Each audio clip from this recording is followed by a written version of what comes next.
예, 감사합니다. 제가 오늘 말씀은 좀 특별한 말씀으로 제가 이렇게 준비를 했습니다. 밤새도록 제가 이렇게 잠을 좀 못 잤어요.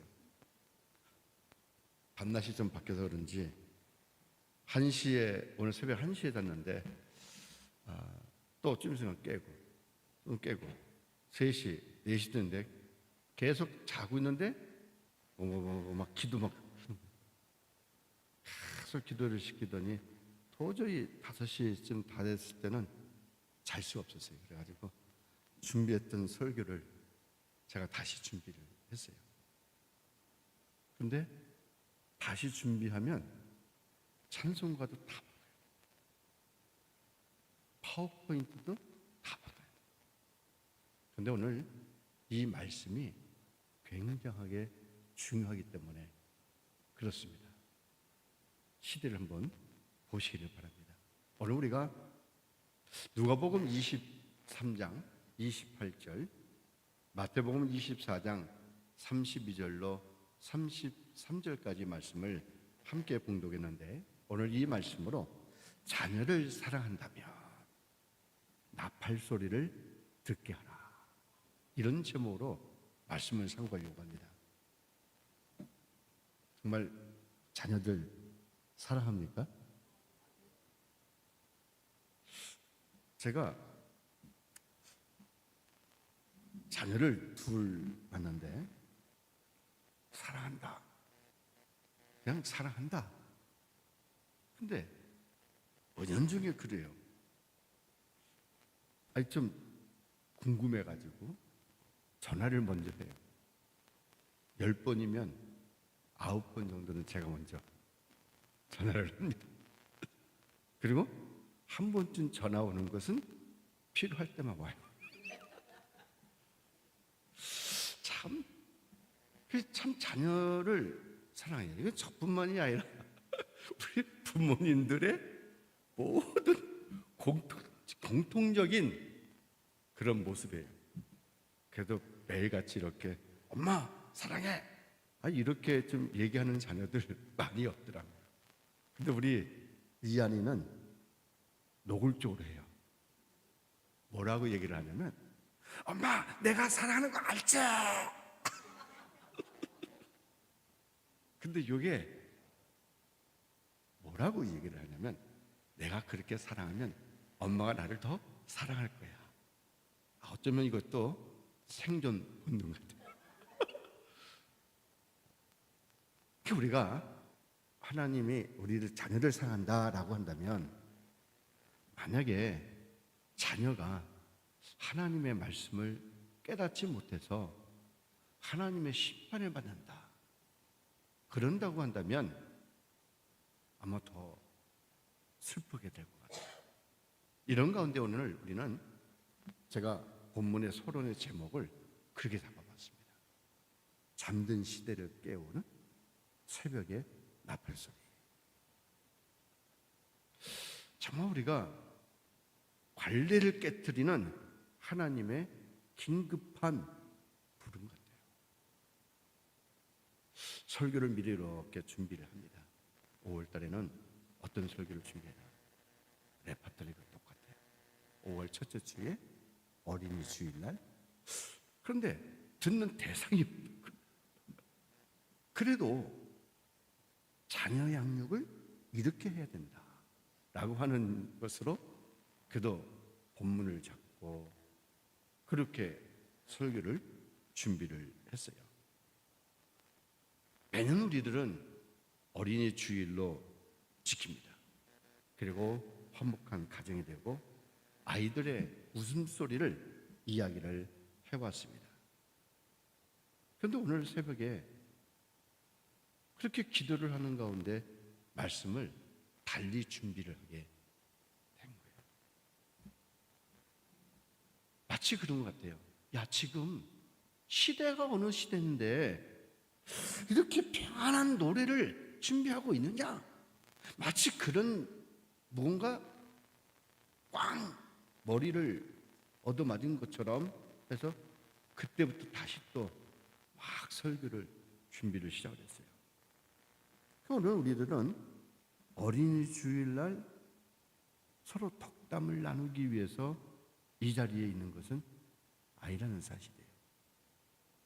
왜 그러냐면 오늘 이 시대 우리뿐만이 아니라 우리의 자녀들까지 정말 그 영적인 비상계엄령이랍니다. 그게 지금 오늘 이 시대에 일어나고 있습니다. 오늘 이 시대에 보면 멀리 있는 사각지대가 있습니다. 눈에 보이지 않는 운전을 막 하는데 사고 날 뻔했어요.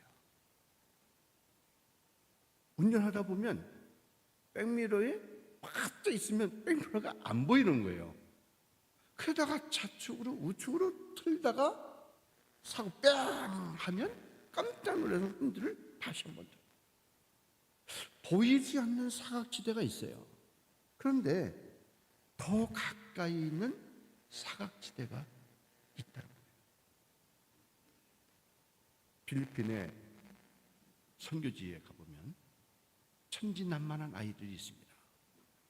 34년 만에 방문했던 그 박상한 폭포, 긴 보트 같은 배에 두 사람을 태우고 두 사람이 앞뒤로 끌고 갑니다. 하루로 내려가는 것이 아니라 상류로 끌고 올라갑니다. 그 노동자의 고단함, 그리고 그 다시 내려오는데 보게 되어지는 어린아이들의 물장구 치면서 다이빙하면서 놀고 있는 그 모습, 어쩌면 그 아이들은 내가 좀 더 커서 돈을 벌 수 있는 사공이 되어지는 것이 꿈일 수도 있습니다. 그 배를 끌고 다니면서 받는 하루의 인건비가 400페소예요. 400페소면 달러로 한 7달러, 8달러. 그리고 또 거기서 팁을 달라고 아이고 배고파, 아이고 배고파. 동정심을 유발하면서 주는 34년 전에는 닭다리 하나를 줬는데 그 닭다리 하나를 먹으면 되는데 안 먹고 집으로 가져가는 거예요. 또 그것뿐만이 아니라 그걸 다시 그 판매를 위생상 절대로 사 먹지 말라는 거예요. 재활용.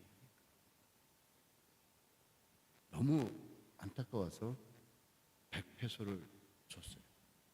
100페소 하면 1달러에 60페소니까 한 1불 50전 정도 그걸 주니까 너무 좋아해요. 끝난 다음에 팁으로 다시 100페소만 주면 되는데 200페소를 줬어요. 200페소면 한 3불 정도 되어진 그 3불 되어진 준 팁에 이분들은 뭐라고 생각했을까?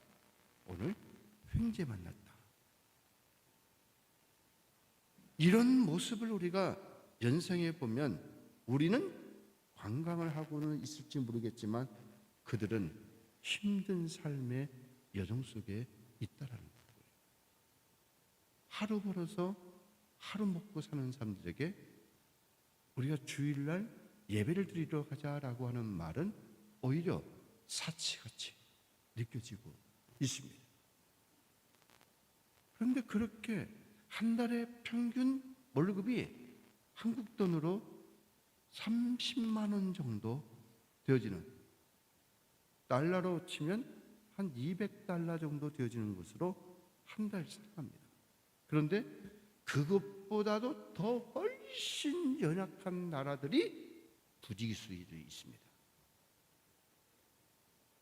오늘 여기에도 보면 우리 주변에 보면 그런 정말 가까이서 하루 벌어서 하루 먹기 위해서 주일날 예배를 드리지 아니하고 일을 하면 150불, 200불 더 벌 수 있는 것, 그걸 벌어서 경제적인 도움이 되고 자녀들 더 키우고자 하는 그런 욕심으로 일을 하지 손 놓지 못하고 있는 그 부모들도 분명히 있습니다. 정말 이와 같이 그런 세계 곳곳에 있는 사람들이나 영적인 사각지대에 놓여 있는 사람들이 정말 많이 있다라고 하는 겁니다. 단순하게 하루 벌어서 하루 먹고 살고자 하는 그런 생존의 문제 때문에 영적인 안목은 생각지도 못하고 있는 그런 모습을 보고 있습니다. 그래서 우리는 어쩌면 이렇게 그것을 깨닫지 못하고 있는 우리가 영적인 사각지대에 놓여 있는 것은 아닌가. 여기서 우리는 한번 생각해 볼 수가 있습니다. 오늘 우리의 현실에서 이 시대에 비극이 있다고 한다면 무엇일까? 그것은 바로 모든 것은 가졌으나 안목을 잃은 사람들, 이런 사람들이 바로 이 시대의 비극이라는 거예요. 한국에 가보면 빛과 번쩍하는 차들이 참 많이 탑니다. 대형차들, 승용차들 많이 다닙니다. 여기도 그렇죠. 돈 좀 벌어서 좋은 차를 타고 다니는 거 많이 있습니다. 성경에 손을 잇고 모든 정보가 열려져 있는 그런 시대에 살고 있지만 정말 이렇게 그 열악한 노동자들이 생각할 수 없는 영적인 안목을 우리도 여전히 놓치고 있다라고 하는 그 일들. 어쩌면 그렇습니다. 내 집 마련이라고 하는 그 피땀 흘린 돈을 좀 벌어서 한번 좀 살아보자라고 하는 그런 열망 때문에 이런 정작 하나님 나라의 소중한 것을 잃어버리고 살아가고 있는 것은 또 아닌가. 또 이 모든 것을 다 가졌으나 영적인 안목을 잃어버린 우리의 수많은 이웃들이 있고 우리 자신이야말로 하나님의 심판의 목전 앞에 있다라고 하는 그것을 깨닫지 못하고 살아갈 때가 너무나도 많이 있습니다. 소경이 소경을 인도하면 둘 다 구덩이에 빠진다라고 하는 그 주님의 경고의 말씀이 있습니다. 많은 사람들이 이야기하기를 소경되어진 목사가 소경되어진 성도를 끌고 가면 둘 다 구덩이에 빠진다. 어쩌면 쉽게 그렇게 이해할 수도 있습니다. 그러면 이것을 단순하게 목사님만 대상으로 보는 것이 아니라 소경되어진 부모가 소경되어진 어린 자녀를 끌고 가면 둘 다 구덩이에 빠질 수 있다. 이 소경이라고 하는 그것은 분명히 인도자와 따라가는 그 사람들을 두고 한 말입니다. 그러면 오늘 이 시대 우리의 아이들에게 부모가 소경이 되어졌으니 소경되어진 그 자녀를 끌고 가면 부모도 구덩이에 빠지고 자녀도 구덩이에 빠지고, 또 교회로 친다면 목사가 소경이니 소경을 따라오는 성도들도 함께 구덩이에 빠질 수밖에 없다라고 하는 그런 모습을 우리는 보게 되어집니다. 그러면 우리들은 한번 이렇게 이러한 주님의 그 엄격한 그 말씀을 한번 확대되어서서 그 안목으로 그 모습을 보는 거예요. 지금 오늘 이 시대에 나타나고 있는 모든 현상은 하나님의 신호라고 하는 사실. 그렇게 본다고 한다면 우리가 예리한 눈으로 정세를 바라볼 수 있는 그것이 필요합니다. 우리 교회에 이충근 박사님이 오셨지만 이충근 박사님은 그래도 세계적으로 정치학자로서 유명한 분입니다. 그 강의를 계속 들어보시면 세계 정세가 어떻게 지금 흘러가고 있는가. 근데 그거를 말씀하셔요. 근데 저는 거기에 한치 더 나가서 이런 세계 정세 속에 하나님의 역사가 어떻게 이루어지고 있는가, 이 영적인 안목을 보지 못한다고 한다면 참 어리석은 일에 속해 있는 것을 우리는 보게 되어집니다.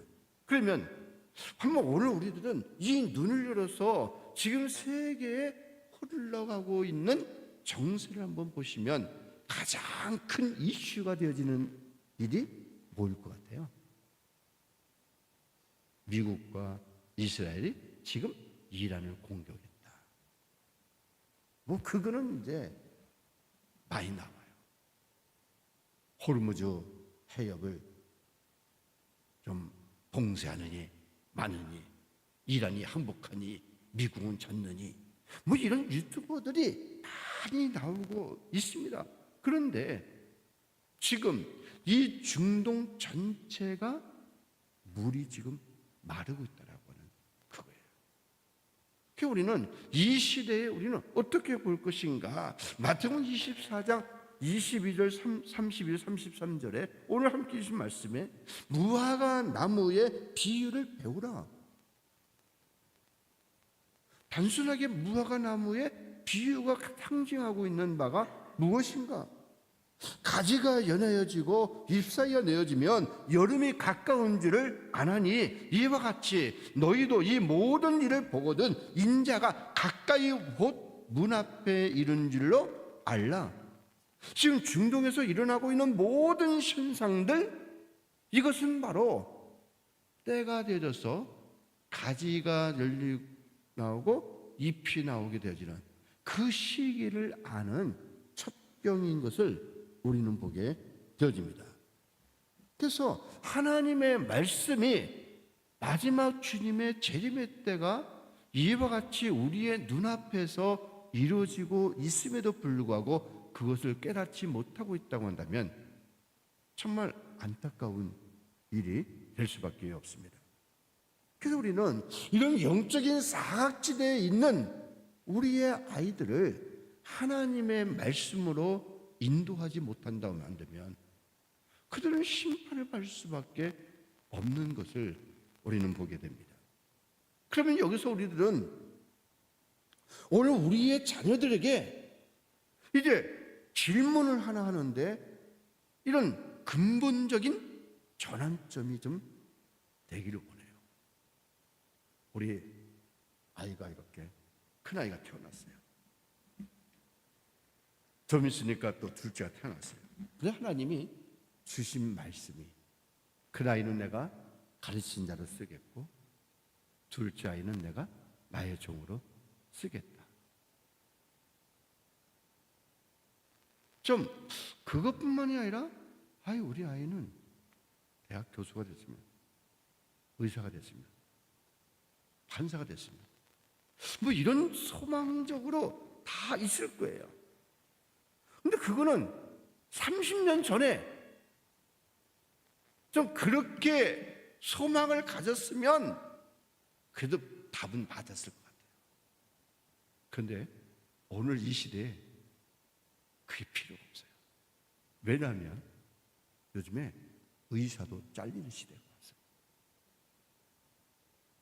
더 정교하게 핀셋으로 컴퓨터로 쫙 하니까 의사보다도 더 정확해. 이제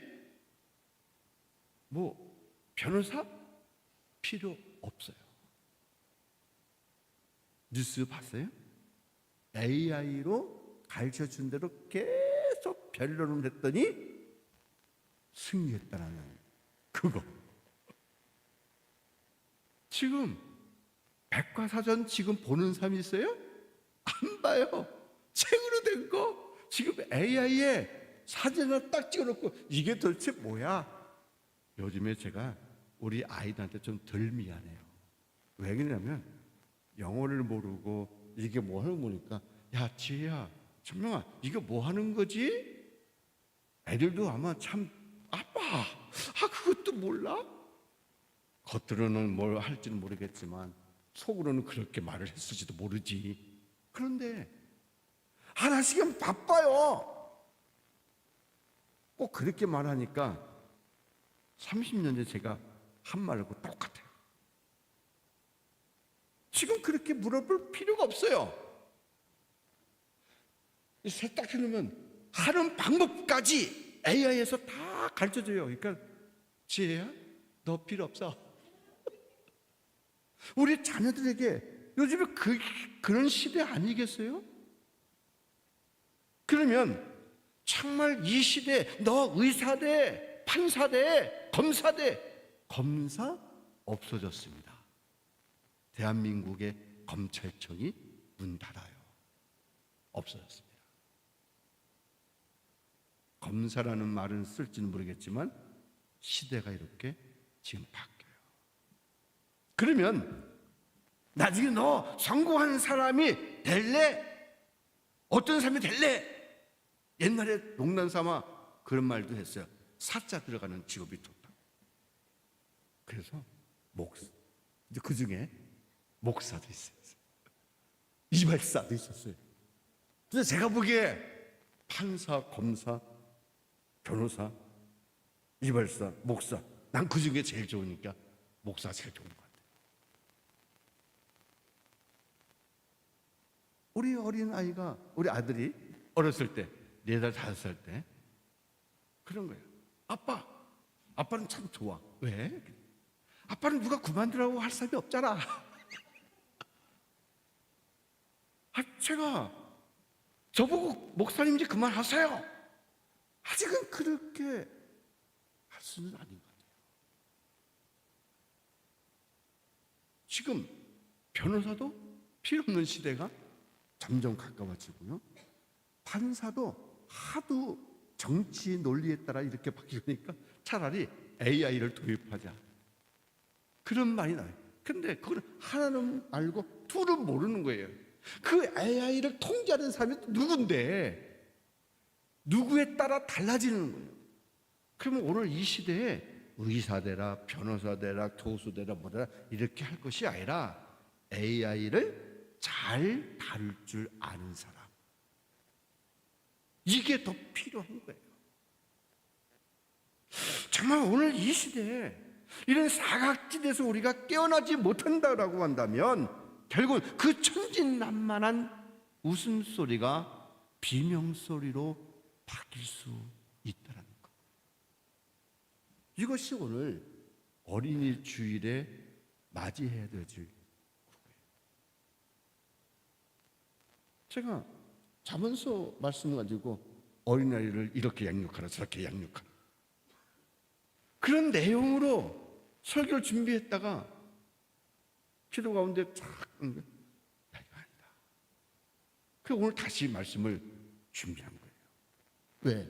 이 시대가 그렇게 절박하게 흘러가고 있기 때문에 그렇습니다. 어린 아이들만 이야기하는 것이 아니라 우리의 자녀들은 다 똑같잖아요. 그 자녀들이 영적으로 깨어 있다라고 하는 그것이 얼마나 소중한지 모릅니다. 그러면 오늘 이와 같은 서론으로 인해서 본론으로는 이렇게 생각해 볼 수가 있습니다. 그러면 현실이 되어진 나팔 소리와 부모의 분별력이 시대를 가른다. 예전에는 뭐 그런 말 있어요. 미국에 와서 보니까 조기 유학을 보냈는데 독수리 부모가 있고 그다음에 또 무슨 부모가 있고 그런 게 한참 유행이 된 때가 있어요. 야, 우리 아빠는 날 미국에 유학 보냈는데 우리 아빠는 언제든지 독수리에서 날아올 수 있어. 그런 경제적인 논리로 그렇게 이야기하던 때가 있었습니다. 그러면 오늘 이 시대 그 계시록에 나와 있는 나팔 소리, 그 영적인 현상이 오늘 현실이 되어지는 그 소리에 부모의 영적인 분별력이 어린 나이에 생명을, 장래를 좌지우지할 수 있다라는 거예요. 할렐루야. 부모가 영적으로 깨어있지 못하면, 분별력이 없으면 자녀라도 깨어있으면 좋은데 그게 잘 안 되더라고요. 그러면 오늘 이 시대 우리가 무엇을 볼 것인가? 현상지에 숨은 하나님의 시간표를 우리가 볼 수 있기를 바랍니다. 이것은 인본주의의 바벨탑의 파멸이에요.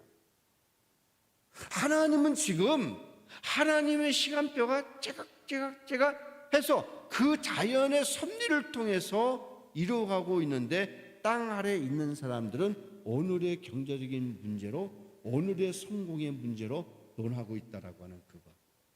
하나님이 보실 때 참 안타까워하실 거예요.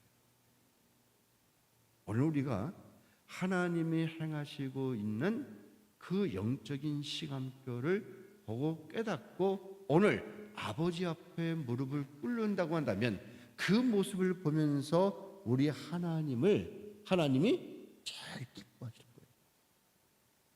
오늘 그것이 필요한 겁니다. 지금 중동에서 벌어지고 있는 그 일들, 지금 이스라엘과 미국이 연합해서 계속 이란을 공격을 했습니다. 요 다음에, 끝난 다음에 일어날 전쟁이 또 예상하는 사람들이 있습니다. 다음은 이 이스라엘과 터키가 전쟁을 벌일 것이다. 그거 예상하는 사람이 있어요.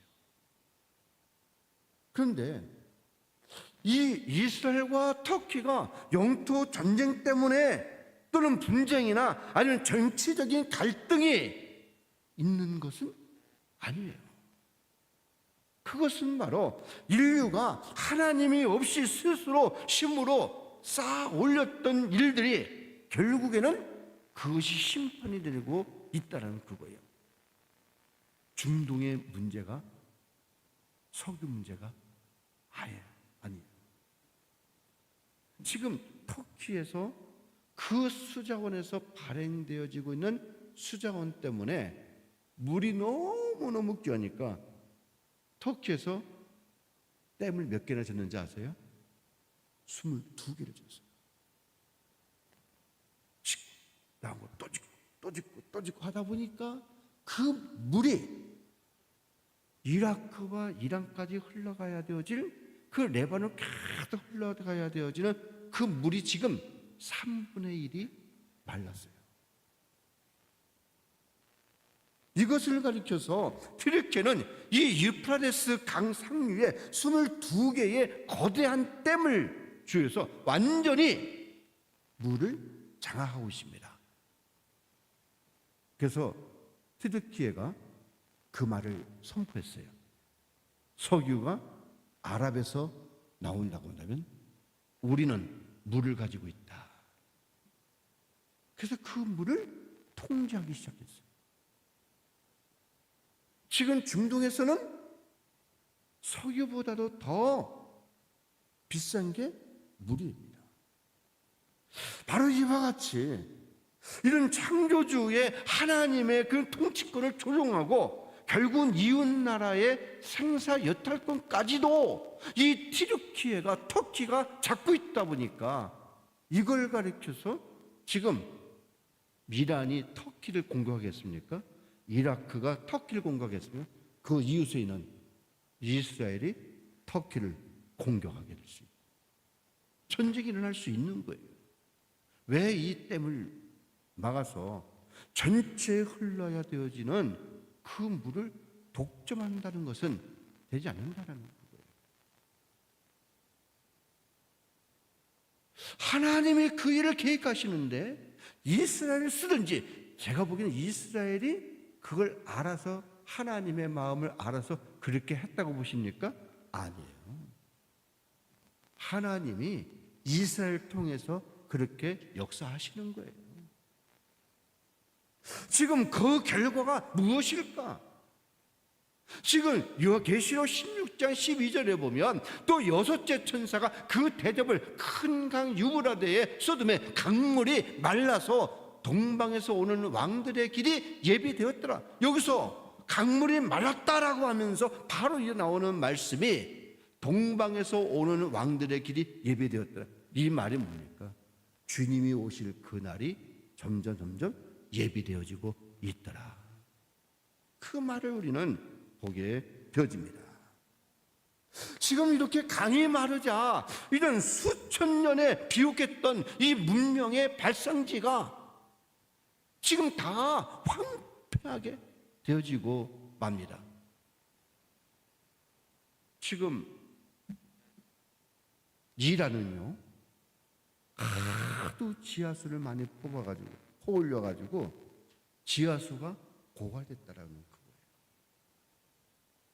지금 이런 모든 그것은 바로 이 나팔소리라고 하는 그렇게 불러대어지고 있는 기록되어진 그것, 이것은 바로 하나님의 재앙을 억지로 만드는 소리가 아니라 인간 스스로 만들어내어진 그 문명을 통해서 인간이 심판받게 되어질 것임을 말씀해 주시고 있는 경고의 나팔이라고 하는 사실입니다. 이런 성경의 예언들이 구글 어시스트에 보면 다 그게 기록이 되어지고 있습니다. 그래서 이 계시록 16장 12절의 그 말씀은 바로 이 강이 마르는 것을 이야기하는 것이 아니라 강이 마르게 되어지면 이제 그 왕들의 길이 예배되어진 것입니다.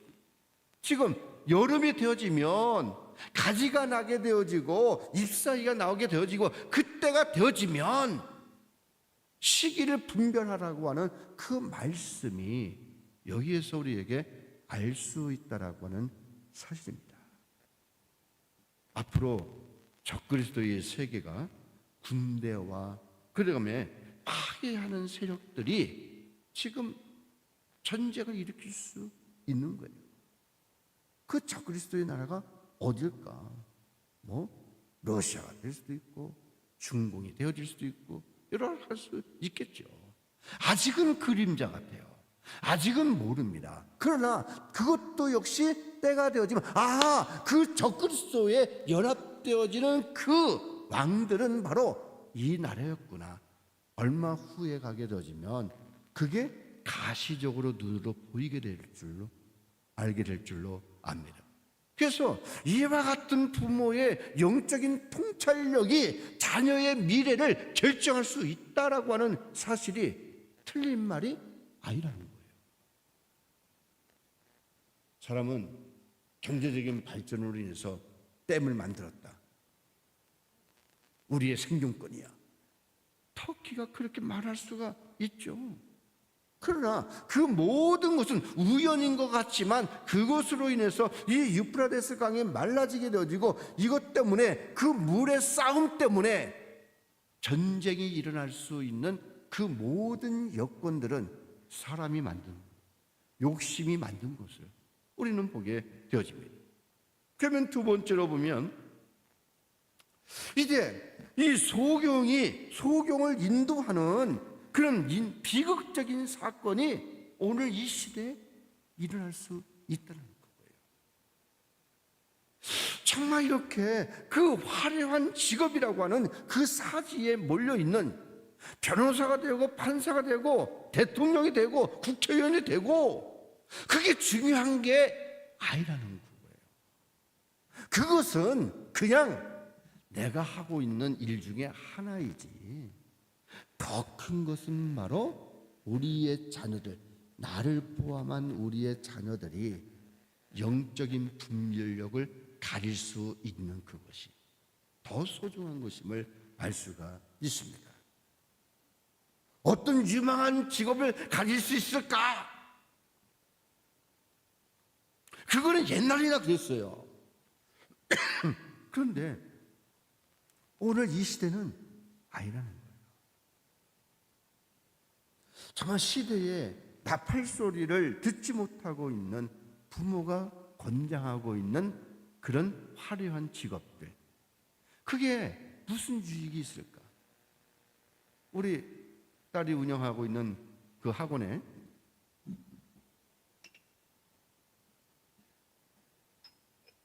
가보면 액자도 딱 누구 하버드, 누구 어디 학교, 이게 유명한 대학교 들어간 것마다 거기다 이게 쫙 걸려 있더라고요. 그런데 그게 소용이 없는 날이 올 수도 있다라는 그거예요. 하나님을 알지 못하고 하나님의 심판을 받을 수밖에 없는데, 세상에 그 화려한 직업, 화려한 재벌이 되어지고 그게 무슨 소용이 있을까? 그래서 우리는 마태복음 15장 14절에 소경이 소경을 인도하면 둘 다 구덩이에 다 빠지겠다라고 하는 그 말, 그냥 두어라. 그들은 맹인이 되어 맹인을 인도하는 자로다. 만일 맹인이 맹인을 인도하면 둘이 다 구덩이에 빠지리라 하시리라. 그것은 미래에 있는 것이 아니라 오늘 현실에 주어진다라고 하는 사실입니다. 우리 열심히 돈을 벌어서 자녀들에게 좀 더 남겨주려고 좀 그렇게 하고 싶잖아요. 지금 이렇게 그 파도가 막 일어가지고 지금 마치 그 뭡니까? 화려했던 그 배, 그 뭐라 그래요? 크루즈 배? 그걸 거기에 제가 한번 타봤어요. 3등석 칸인지 제일 모르지만 그 밑에 타봤더니 어휴, 바깥에 보이는 건 하나도 없고요. 위에서 막 놀라는, 여기 우리 목사님들이 목사회에서 가자 그래가지고 갔어요. 그랬더니 싸게 했죠. 절반은 지원해, 절반은 한 사람 앞에 200불씩. 그러니까 뭐 한 400불, 다른 사람들은 뭐 1000불, 1500불 뭐 이렇게 하는데 목사회에서 같이 얘기해서 연합으로 갔는데 한 400불. 그래가지고 제가 가봤어요. 그랬더니 저는 그래도 좀 다행히 났는데, 여기 우리 앉아 계신 우리 목사님과 사모님은 바로 그 위에서 막 둥당둥당둥당 막 치는 것 때문에 잠도 못 잤다고 막 얘기를 해요. 이왕이면 500불, 1000불 좀 더 가지고 말이야, 좀 더 그 이상으로 가서 바다도 쫙 보이는 풍경에서 잠을 잤으면 얼마나 좋았겠어요. 우리는 싼 걸로 가게 됐기 때문에 그나마도 크루즈 한번 탔다라는 그것에 제가 얼마나 아리가 되는지 저 처음 타봤어요. 그러니까 그건 뭐 1등석이고 뭐고, 그거는 사치에 저한테는 일단 한번 타봤다라고 하는 그거. 다음에 제가 또 가면 한 번 경험이 있기 때문에, 야, 너무 싼 거 말고 조금 더 주고 업그레이드해서 좀 바깥이 좀 보이는 데서 좀 잠 자고 좀 하자. 그렇게 할 수 있겠죠. 그런데 그와 같이 아무리 좋은 1등석 칸을 다 자녀들에게 남겨주고 한들 그 배가 침몰하게 되어질 그 현상에 있는데 그게 무슨 소용이 있겠느냐라는 그거예요. 우리의 자녀들에게 아무리 많은 것을 내려준다고 할지라도 하나님의 준엄한 심판이 지금 다가오고 있는 가운데 그게 무슨 소용이 있을까라는 그거예요. 저는 지금도 명함이 없어요. 명함 달라고 할 때마다 제가 그냥 좀 곤란한 데가 있는데, 명함 줘요. 그럼 무슨 그렇게 또 회장 자리가 좋았는지 뭐가 또 됐다면 거기 또 이름도 딱 명함에서 막 착착 돌려요. 근데 저는 그런 거는 체질이 안 맞아서 그런지 잘 안 해요. 지금 이런 자녀들이 앞으로 어떤 명함, 책상에 어떤 명패를 놓이는 그것이 중요한 게 아니라 바로 자녀의 영혼을 깨우는 것이 더 소중하다라는 거예요. 세 번째로 보면 이제 이 쓴물의 시대를 마주할 자녀들의 모습, 어쩌면 그게 우리가 될지 모르겠지만 곧 우리의 자녀들에게는 가까이 올 수 있다는 그거예요. 정말 문화를 자랑합니다. 경제의 발전을 자랑합니다. 그런데 그 취약한 문명의 벌거벗은 실체가 다 드러나고 있습니다. 우리나라는 그래도 땅을 파면 기름이 안 나오고 석유보다 더 비싼 물이 나와요. 얼마나 좋아요. 그런데 중동에는 물이 없대. 물이 말랐어요. 튀르키예가 자꾸 댐 하나 짓고 지는 것 때문에 그나마도 그 물이 다 말라가지고 농사를 지을 수가 없는 그런 가운데서 생각해낸 게 있어요. 어떤 것인가? 그 마시는 물의 90%를 바닷물을 정제해서 담수화를 만드는 공장을 세웠어요. 물은 얼마든지 있으니까. 그런데 그 물을 담수화로 만들기 위해서 뭐가 필요하세요?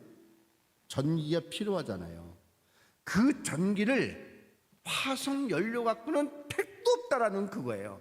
그래서 만들어내어진 게 담수화 공장과 함께 바로 옆에 원자력 발전소가 꼭 필요하다라는 그거예요. 그래 되어지는데 이제 그 90%가 되어지는 두바이, 이번에 한번 좀 혼쭐 났죠. 이란이 미사일로 빵 쏘니까 기름 탱크가 터지는 건 되는데 그 물이 담수화 공장이 있는 몇 킬로미터에서 폭발이 터지는 거예요. 이란에서 공격을 해야 되니까. 문제는요, 담수화가 그 시설이 망가지게 되어지면 물을 못 먹는 것은 말할 수 없어요. 그런데 그 원자력 발전소를 함께 치면 발전할 수가 없기 때문에 자동적으로 물을 담수할 수가 없어서 물을 마실 수 없는 거예요. 90%가 사우디, UAE, 터키는 좀 그래도 물이 좀 있으니까 그 중동의 나라가 그렇다라는 거예요.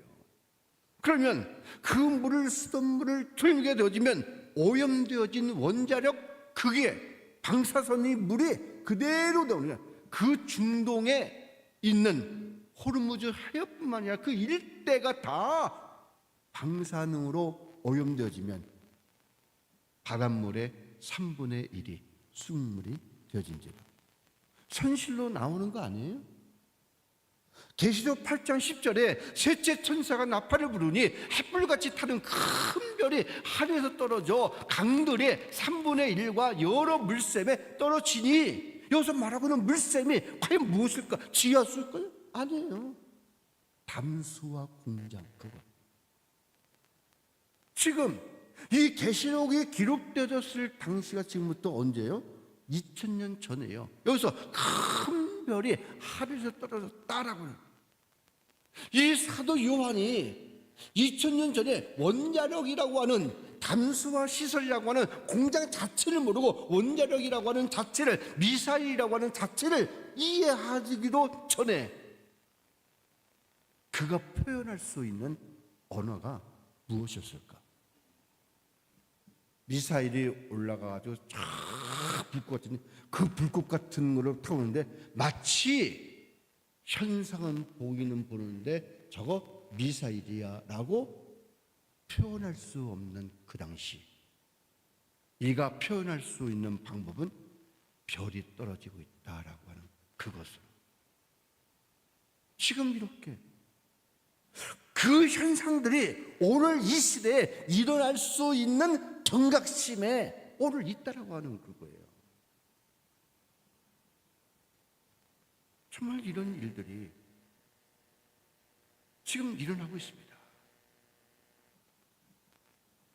그것뿐만이 아닙니다.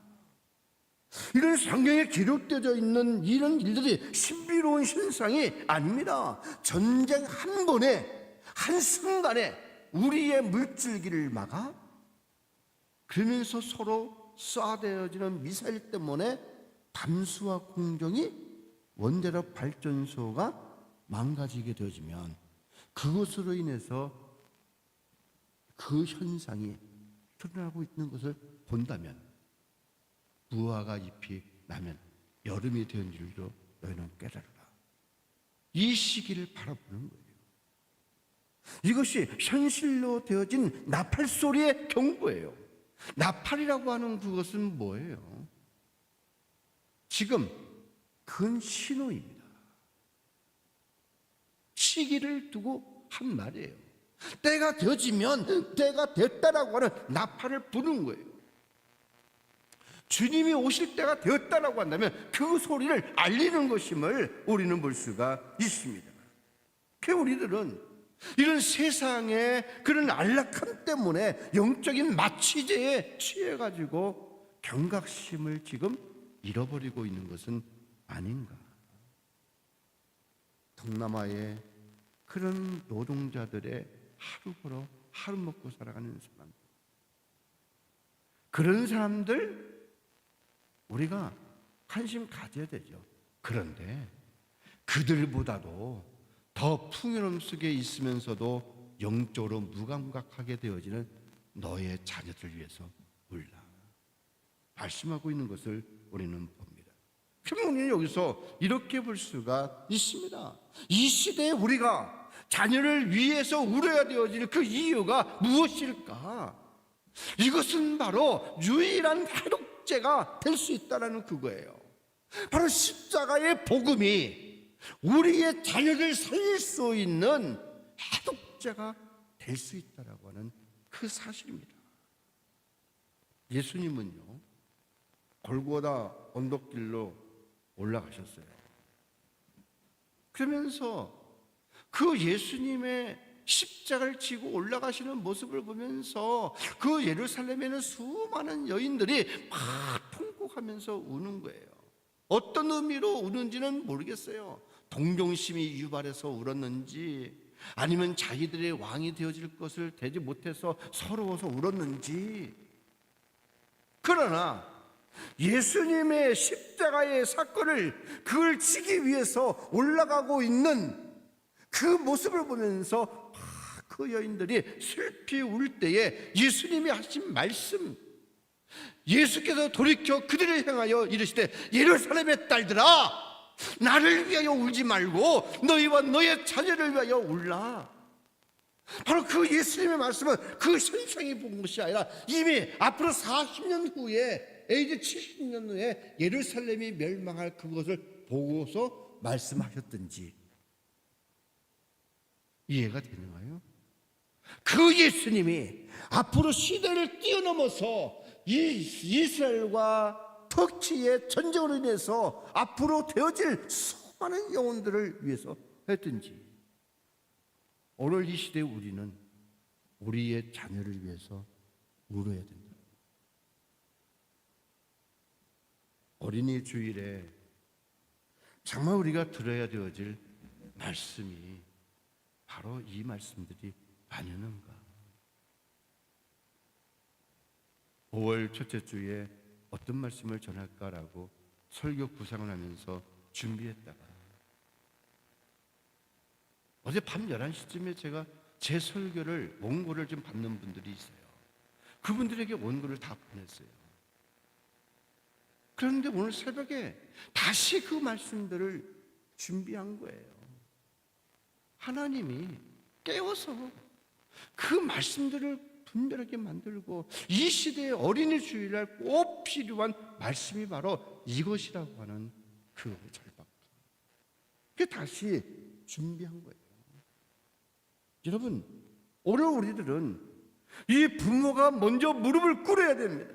하나님, 제가 속여였습니다. 내 아이를 성공이라고 하는 그 이름에 멸망의 구덩덩이로 밀어넣습니다. 너 뭐가 돼 뭐가 돼 라고 하면서 그렇게 했는데 정작 알고 보니까 가장 그 어린아이의 심정 속에 하나님의 말씀을 심겨줘야 되는데 그것을 등한시한 채 세상의 화려한 성공을 위해서 우리가 요구사항은 아니었을까?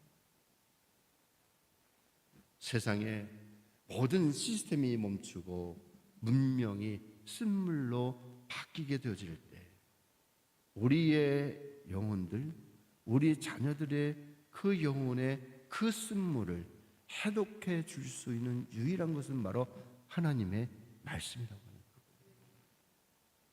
그래서 우리들은 이 부모의 눈물이 마중물이 되어져서 자녀의 심령 깊숙한 곳에서 마르지 않는 생명샘이 트는, 지금 보니까 우리 엄마가, 우리 아버지가 나를 위해서 그렇게 기도했는데 그것을 각인시킬 수 있는, 그래서 그 어린 아이들이 성장하면서 많은 연단을 받을 때마다 우리 아버지가, 우리 어머니가 나를 위해서 기도했는데 라고 하는 그 인식,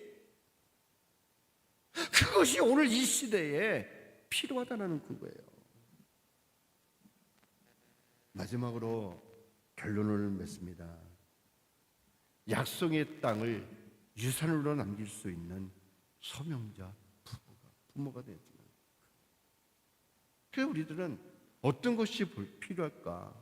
바로 우리가 보고 있는 신앙으로 볼 수 있는 안목을 우리 자녀들에게까지 전수할 수만 있다면 최고의 유산이 아닌가.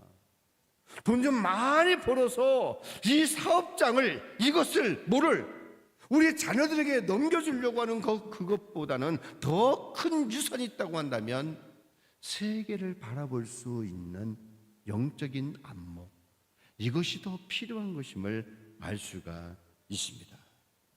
이러한 안목이 없는 자녀들은 화려한 문명의 붕괴와 함께 침몰할 수밖에 없다라는 것. 두 번째로는요, 바로 이 생명의 근원을 아는 겁니다. 바로 이 십자가의 단물, 즉 세상의 모든 물들이 다 쓴물이 되어진다고 할지라도 십자가에 죽으신 그 하나님의 말씀이 우리를 해독할 수 있는 그 마라의 쓴물이 하나님이 원하시는, 말씀하시는 그 잎을 따다가 던졌더니 단물이 되었다라고 한 것처럼 쓴물로 우리의 자녀들에게 올 수 있는 그 환경 속에서도 단물로 받아들일 수 있는 그것, 바로 여기에 생명의 근원이 있는 것을 우리는 봅니다. 노아가 방주를 만들 때 많은 사람들은 다 비웃었습니다. 오늘 제가 전하고 있는 이 나팔 소리도 어쩌면 많은 사람들이 비웃을 수 있습니다. 그러나 이 노아는 그 비웃음을 뒤로하고 120년 동안에 참고 견디고 그렇게 행한 것을 봅니다. 어디로 향하고 있는가? 그리고 마지막 때에 그 자녀를 가자, 이제 때가 되었다, 하나님이 예비해 주신 방주로 들어가야 돼. 그 자녀들의 손을 잡고 방주로 들어가게 되어지는 그것은 바로 우리들은 약속의 땅으로 들어가고 있는 그런 결단이 우리부터 시작되어야 될 줄로 압니다. 창세기 7장 1절에 보면 여호와께서 노아에게 이르시되 너와 내 온 집은 방주로 들어가라. 이 세대에서 내가 내 앞에 의로움을 내가 보았음이니라. 120년 동안에 그 어떤 비난의 소리에도 굴하지 아니하고 약속을 지켰은즉 너와 너의 자녀들은 들어가라.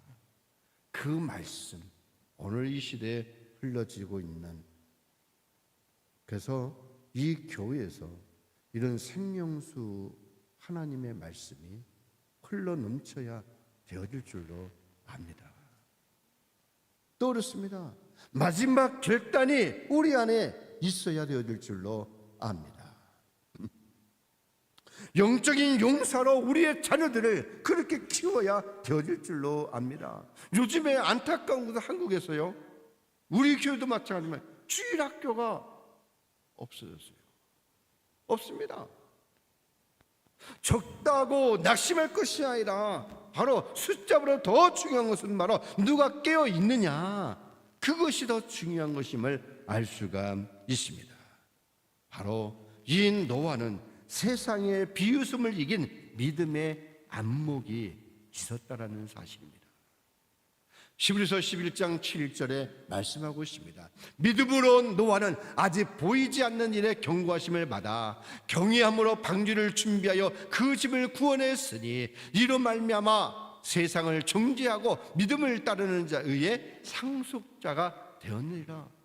지금 이 노아는 믿음으로 말미암아 경고하심을 받고 방주를 준비하여 그 하우스에 살고 있는 온 가족들을 구원했다라는 거예요. 오늘 우리가 깨어 있으면 우리의 자녀들까지 구원받게 되어질 줄로 압니다. 마지막 때가 지금 어디였습니까? 현실은요, 성경이 기록한 것과 똑같은 시대로 흘러가고 있습니다. 홍수 직전까지 먹고 마시던 영적인 사각지대에 살고 있습니다. 그 내용을 주님이 말씀하셨잖아요. 마태복음 24장 38절과 39절에 홍수 전날까지 그렇게 이야기했지만 마지막 그 심판에 이르기 전까지, 주님이 재림하시는 그 전까지, 노아가 방주에 들어간 날까지 사람들이 먹고 마시고 장가들고 시집가고 있으면서 홍수가 나서 그들을 다 멸하기까지 깨닫지 못했으니 인자의 임함도 이와 같으리라 라고 하는 오늘의 현실을 볼 수 있는, 미래의 안목을 볼 수 있는 그런 부모가 되어야 할 줄로 압니다. 이 시대에 우리가 단 한 명의 주어진 자녀라고 할지라도 이 시대의 나팔 소리를 분별할 수 있는 그런 부모와 그런 자녀들이 되어졌으면 정말 좋겠습니다. 인본주의, 사람의 욕심대로 살아가는 것이 아니라 하나님의 말씀대로 살 수 있는 이 시대에 깨어있는 우리 모두가 되어졌으면 좋겠습니다. 그런 가정이 되어지기를 주님의 이름으로 축원합니다.